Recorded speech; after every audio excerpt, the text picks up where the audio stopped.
સમાચારમાં હવે વાત રાજકોટની કરીએ કે જ્યાં ધોરાજીમાં સિંચાઈ માટે પાણી છોડવા મુદ્દે TV9ના અહેવાલનો પડઘો।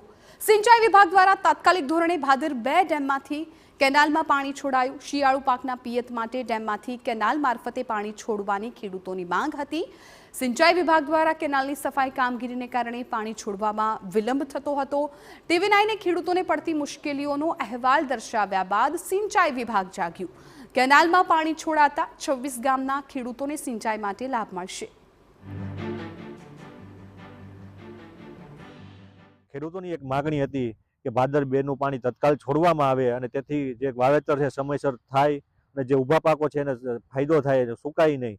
હું TV9 નો ખૂબ હૃદયપૂર્વક આભાર વ્યક્ત કરું છું કે જેને રિપોર્ટ પસાર કરતા તત્કાલ સરકાર દ્વારા નિર્ણય લઈ અને આ કામગીરીમાં આગળ વધી પગલું ભરવામાં આવ્યું છે અને પાણી છોડવામાં આવ્યું છે। આ વર્ષે સારા વરસાદને લીધે ડેમ 100% ભરાયેલ છે, જેને લીધે આપણે 1000 હેક્ટરનું સિંચાઈનું પાણી આપવાનું નક્કી કરેલ છે।